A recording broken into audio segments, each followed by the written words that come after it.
Yo, we are back. Dude, I don't know why every time I start the podcast, I'm out of breath. It's just, I gotta move things around. I gotta set shit up. I'm nervous. I gotta freaking, get everything prepared and all that stuff. And it always leaves me out of breath for right when I'm about to start.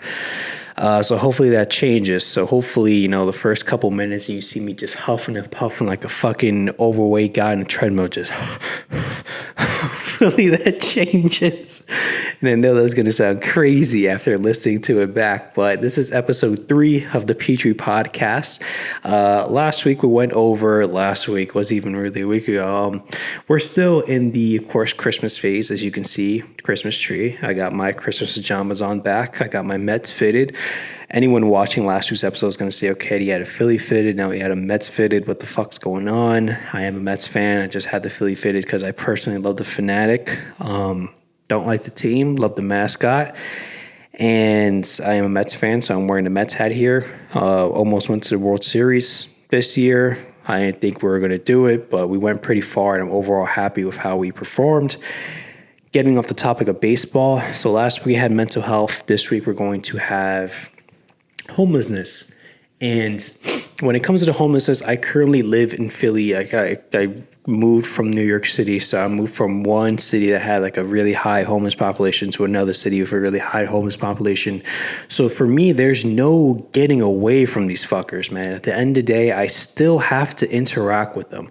I think that my interaction with them in Philly is more often because where I lived back in New York City, I lived in Sunnyside, Queens, that area, there were no homeless. Like I didn't really, unless I was on the 7 train, even at times in the 7 train, you didn't really see homeless that often as compared to like the other trains in New York City, especially like going through Manhattan, etc. So I didn't really see a lot of homeless people in my experience on the train, on the 7 train, or in my neighborhood in Sunnyside.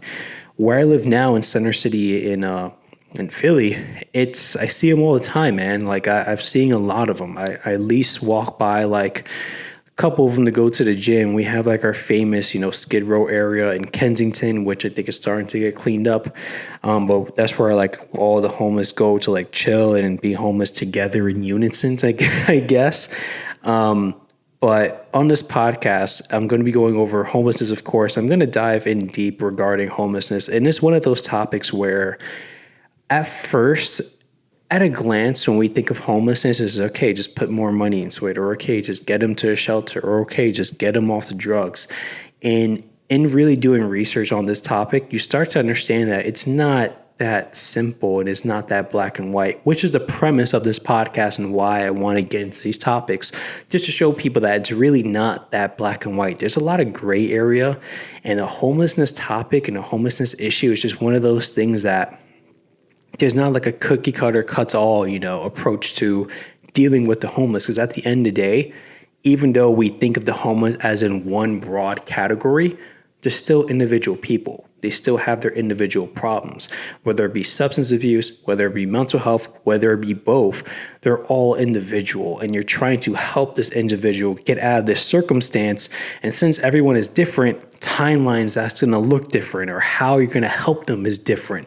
So that's one of the things that after doing this research, I come to like really understand that it's truly not that easy or simple as it seems. But of course, going over my experience with the homeless, going over some different facets of like things that I start to realize into doing research into the homeless issue in America, particularly. I can't talk about the homeless issues in other countries because I live in America. It's the only homelessness experience I've ever experienced in this country. And last but not least, how personally I would fix the homeless issue, which obviously, I'm not going to be able to solve that complex issue. I'm not that smart by any means. But personally, from my viewpoint, from my research, what I would do, and of course, I don't even think it's going to be possible. There's going to be a lot of like, oh, you can't do that, which I figured like, it's just from my opinion, what would I do, basically. But getting into my personal experience with the homeless. So as I was saying beforehand, lived in New York City, and you see your interaction with the homeless is just going to be there, especially when you're in a large city. You're going to interact with homeless to some degree.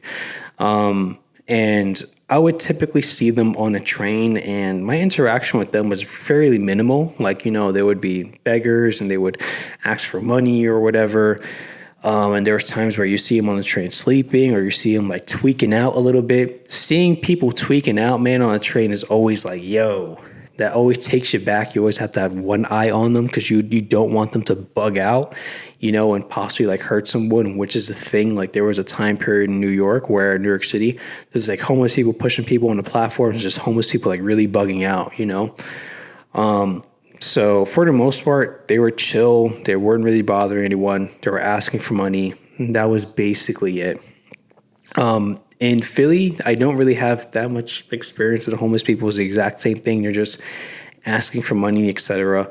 And the thing is with the homeless is that you can never truly tell unless like you're looking at, their appendages, their arms, or, their face or whatever, that if they're users or not.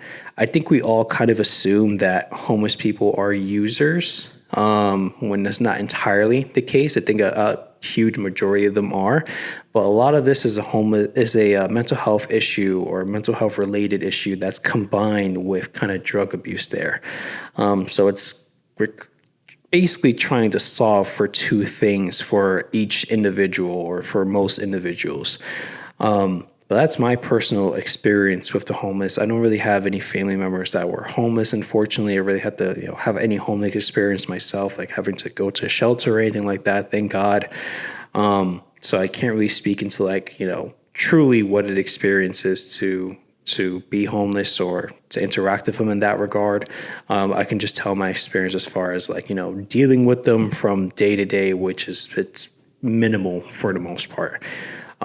But some of the things that I've come to realize during my research, and I'm bringing out my phone here because I'm going into my notes, is that there's a pretty high amount of homeless people in America. Of course, they're heavily populated into major cities, but a big misconception is that there's only homeless people in major cities. Yes, most of them are in major cities, but there's also homeless people in the rural regions, in suburbs, etc. It is just more predicated to be in major cities. Some of those major cities that have the most homeless are, of course, New York City is number 1, LA is number 2, Seattle is number 3, San Diego is number 4, and Denver is actually number 5, which shocked me a lot because you wouldn't think that homeless people would move to Denver, of all places. Denver gets extremely cold. I don't understand why Denver has such a high homelessness population. Maybe I gotta do some additional research there to determine why is that. But I would have thought like somewhere warmer, maybe like Florida or possibly like Louisiana, New Orleans, or somewhere where it's like predominantly hot all year round would be ideal for someone who's homeless. As if I had to be homeless, I really wouldn't move anywhere that's cold because, that's a different kind of obstacle you got to fight altogether on top of being homeless. But the number of homeless people as of 2023 were 580,000 people in the U.S. Going into some of the demographics that tend to make up the homelessness population, this is where it gets really sad. Basically, most of the homeless are Black and or Native American individuals. They tend to experience the most homelessness on average. And in particular, when it's men over women, it is men mostly. So veterans have the highest homeless rate in the U.S. Thankfully, that's starting to go down. And I go into reasons as to why a little bit later. But for the homelessness population, 37.3% of the entire homeless population identified as Black or African American.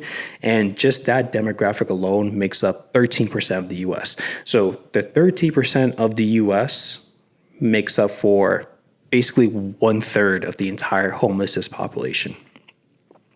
And a big component into why homelessness is a thing from my research is that a lot of it is a housing crisis. A lot of it is, of course, financial stability. So when we look at that demographic, and Latinos make up a big part of the homeless population as well, not just a signal of Black people here. But when you look at demographics such as Hispanics, Black people, etc., those are people that tend to have the less amount of money or financial stability in the U.S. So it makes sense that they're in large sums, the people who are making up of most of the homeless people in the U.S. as well. So those two tend to go hand in hand. Outside of that, people who tend to fall into homelessness from a financial stability aspect, of course, veterans, people who suffer like very traumatic events tend to drift into homelessness. People who are sex trafficked tend to drift into homelessness. Of course, drug abusers, people who are addicts tend to drift into homelessness. So those are just some of the other aspects of, because not just housing, you lost your house, now you're homeless, et cetera. There's multiple different ways, multiple different scenarios that people get into homelessness as a whole. I think people just think of it as like, you have no money, or you're on drugs, or you have a debilitating mental health illness and you're, going and you become homeless. But it's really not the case. There's multiple different ways as to how someone can become homeless as a whole, which I found pretty shocking. And federally, we spend about $2 billion a year into the homelessness issue in America. Of course, when it is on a federal level, you have to devote those resources to multiple different states. So even though 2 billion sounds like a lot, but when you're having it divided between 50 states, because all states suffer, have homelessness individuals, then it starts to really dwindle down. And 2 billion is not nearly enough as to how much we should be spending on this particular issue, to be honest. Homelessness is more so like a state and or city driven effort. So it's primarily like the state's responsibility or the city's responsibility, major city's responsibility, New York, LA, etc., to really clean up their homeless people. And even within city and or state legislator, there's still, there's the governmental aspect of getting people into shelters, etc.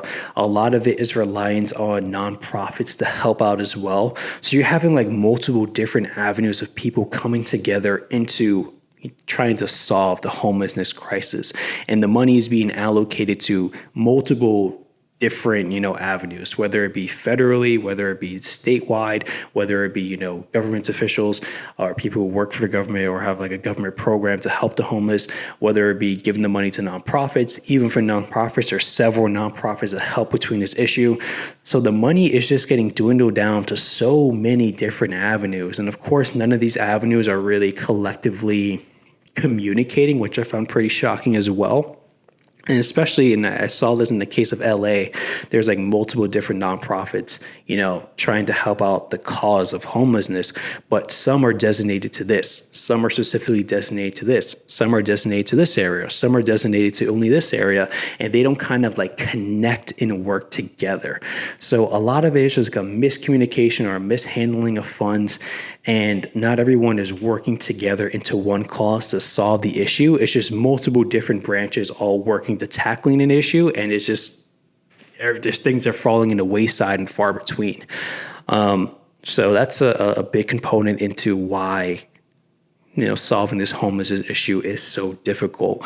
And that's particularly in the case of LA, but you see that across all the major cities who have high homelessness issues as well. Getting back into my notes here. But yeah, going back into basically helping the homeless, everyone thinks of, just put them in a shelter and et cetera. There's a lot of homeless that refuse to go in a shelter. And I know that, we tend to judge people who don't want, or homeless people who don't want to go into the shelter as in why are you standing outside in the cold? Why wouldn't you just go in the shelter? And the reason because that in the shelters, there's a huge sexual assault component into it, especially for women on that side. A lot of women are getting sexually assaulted and are raped in shelters. There's domestic violence, domestic abuse. There's general assault as well that's occurring in these shelters. So that's the reason why not everyone wants to go into a shelter, because and there's the big component in this is theft too. I forgot to add that one in, which is pretty shocking. you guys don't have anything and you're stealing from each other. Like, what is there technically to really steal?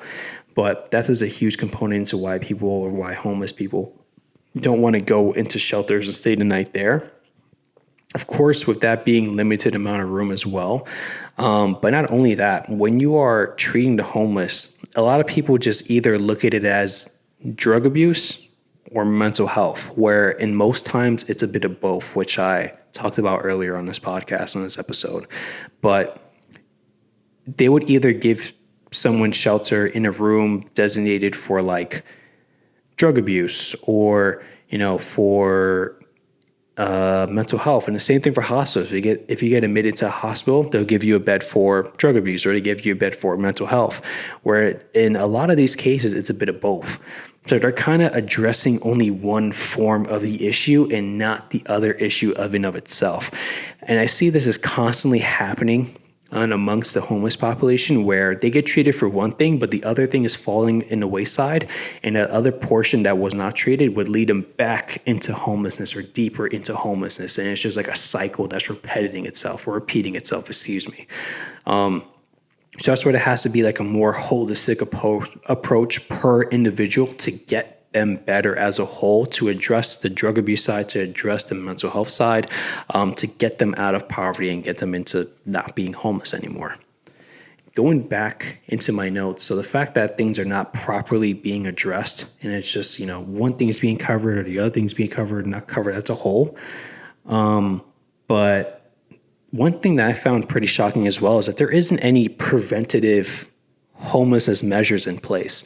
Because when we talk about health specifically, right? So specifically for health, they always say like the best cure is to prevent the disease. So you like to take care of your body now so that you don't end up with that disease later, etc. We don't have that approach to homelessness. It's very reactive. So we would help someone after they're homeless, after they become homeless, where there are like a few warning signs you can see when someone is on the verge of becoming homeless. It's easier to prevent than to cure after the fact.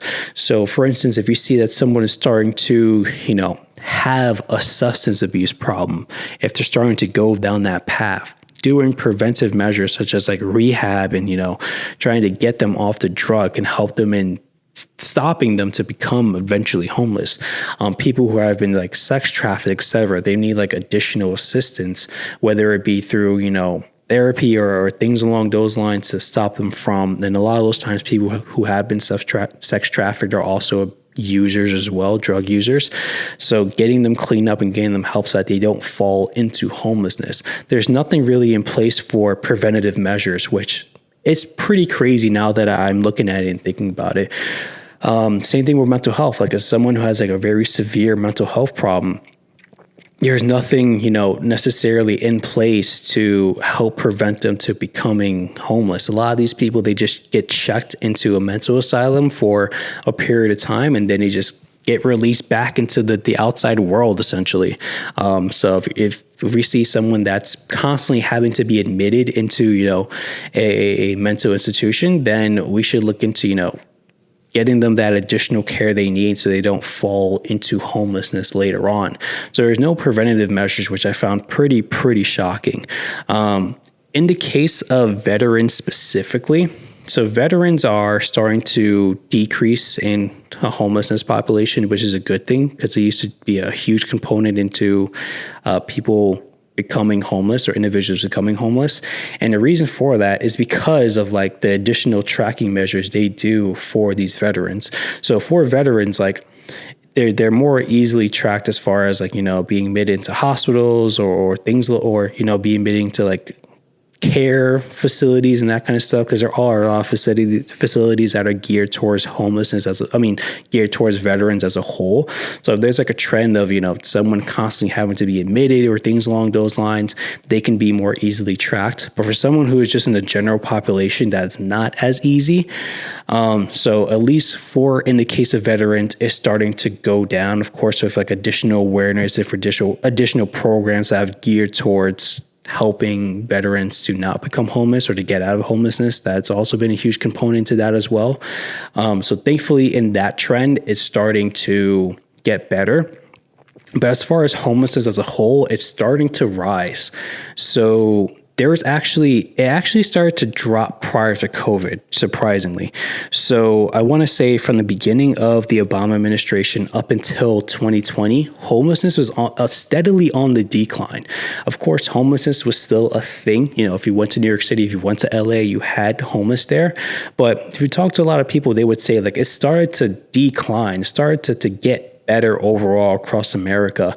And then it kind of spiked up after COVID-19 happened, which, it was a time where people were under great financial burden, everything being shut down, a lot of people not having the ability to work. So it kind of makes sense as to why it shot up. But now it's been increasingly going up year after year post-COVID. So I actually didn't know that. I thought that the homelessness issue was just getting worse and worse and worse for years and years and years on end, which that really wasn't the case. It kind of like exponentially got worse after COVID. And now it's worse than it ever was before COVID, actually, or the height that it was, before we started taking these additional measures to counteract homelessness. So that's one thing that I found surprising as well. I have to bring out my phone again for the notes here. And last but not least, into doing my research, what personally would I do to change the homelessness issue? The thing is, man, is that when we look at other countries, right, Japan being one of them, a few of those other countries like Sweden, Switzerland, etc., that have like really, really, really low homelessness amongst their population, these countries are significantly smaller than the US. So it's easier to manage population-wise than in the US. Not only that, but we have states, and a lot of this is coming down to the states and not necessarily federally. I think that should change. I think we should really rely on it more federally to kind of, solve this issue than having it be just on a state level. But in regards to how would I solve it in the US, a big issue because I have like a way I would go about it. The thing is that I don't know if it's feasible because people have rights here, of course. Like you can't just take someone away and throw them somewhere against their will. It's not possible, unfortunately. And which is, let's say unfortunately, it's honestly a good thing. Because if you can do it for the homeless people, then basically there's no reason as to why they wouldn't do it for other people that are not homeless or for other circumstances, etc. But basically, I think that we kind of need to, we have to get all the homeless in one place, I feel like we can't let it run rapid amongst the cities and have basically the cities kind of solve it on their own. I think we kind of need to round up all the homeless people and have them into one place. And I'm not trying to dump them into an existing city because that would be an absolute nightmare. But we kind of have to create a shiesty town, I think. I think we'll have to create like a homelessness-esque city. So either a city or a compound where it's purely on the focus of helping the homeless get better. Because if we have them all in one place, we can treat them all, If we have them all scattered and doing their own thing, it's going to be harder to kind of, to get a hold of them and get them the proper treatment that they need. So, and I know that's going to go against like a lot of human rights and a lot of, American rights and so on. But I think for solving the homelessness issue, I think that'll be the best case scenario to get them all into one place.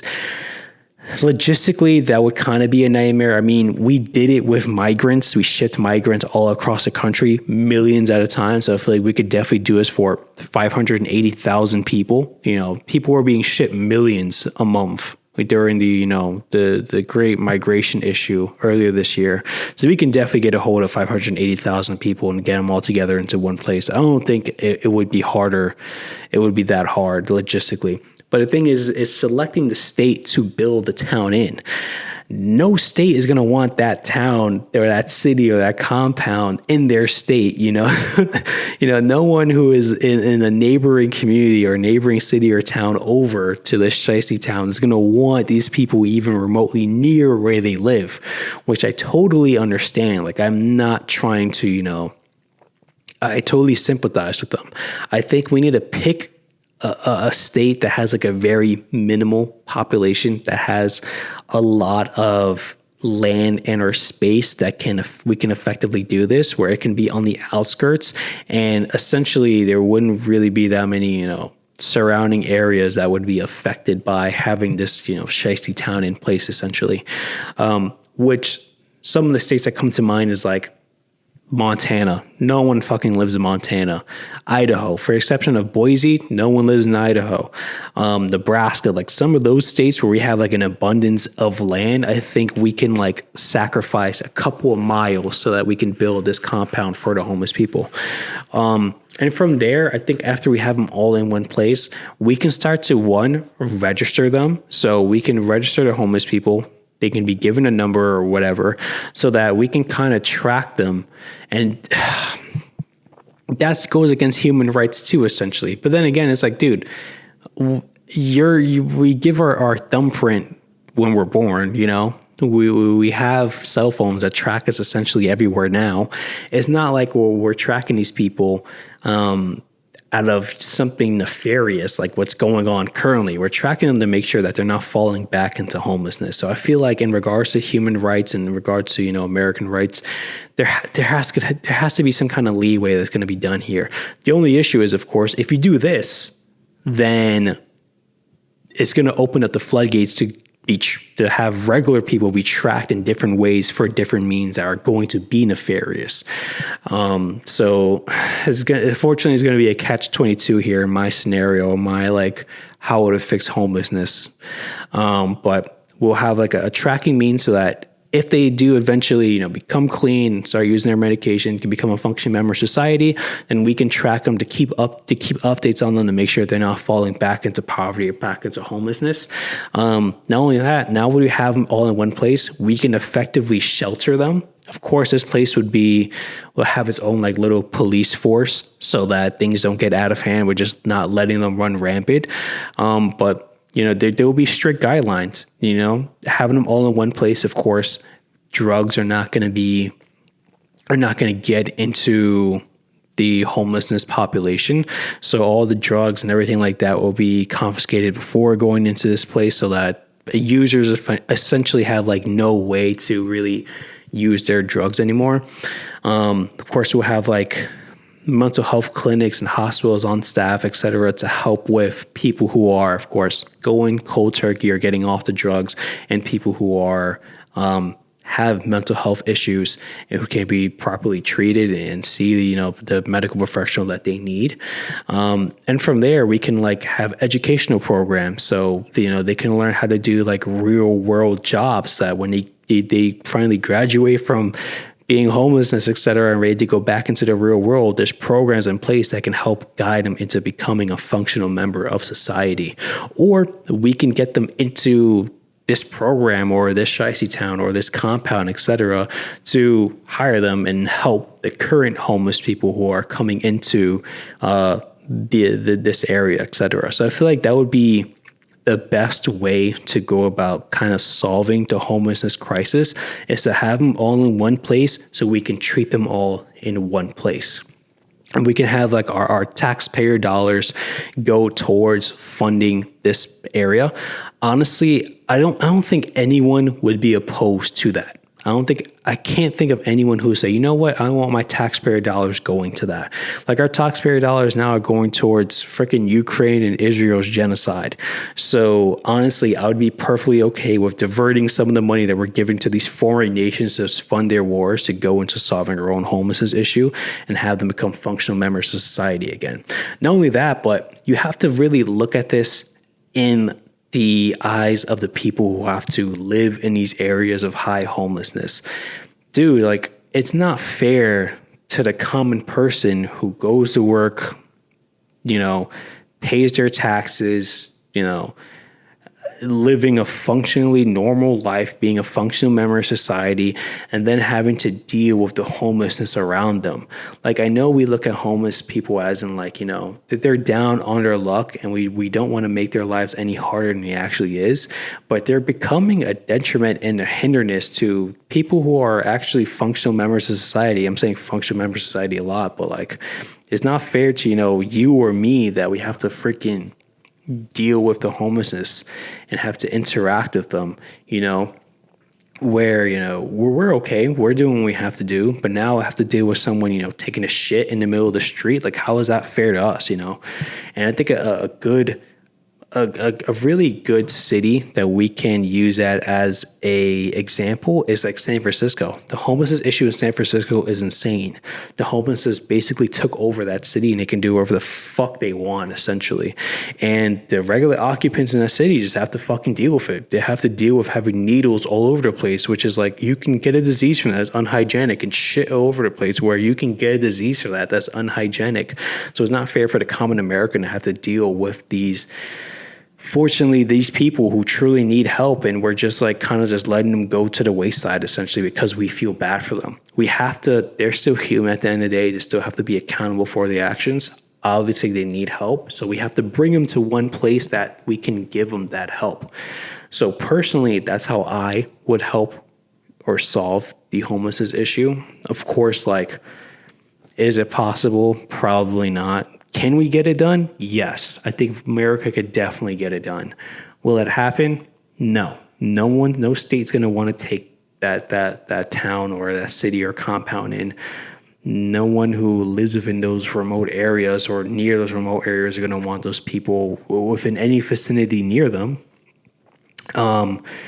No one's going to want to logistically round up all these homeless people and bring them to one place, and people are going to think that's against human rights in order to do so. So will that ever happen? No, I don't have faith. Could it happen? Yes. But until then, man, I don't see how we can effectively handle the homelessness issue. And things are only getting more and more expensive in America. Unfortunately, inflation is going up. Average day, expenses like groceries, car payments, etc. Housing, of course, rent is skyrocketing since COVID. So things are only going up, and I feel like the homelessness issue is only going to get more and more and more out of hand. So I don't see how we can effectively handle this situation. It's going to take a lot of people a lot smarter than me to kind of fix this issue that we currently have right now. You can't really compare it to other countries, because those countries who have this homelessness issue or solved it is a lot smaller than us, and logistically don't have to fight the same battles that we fight, in regards to laws and legislation and what can and can be done with the people who live in that nation, etc. But yeah, man, I don't see a way as to currently how we can effectively solve this. I don't think it's a money issue, because we give millions and billions to the homeless every single year.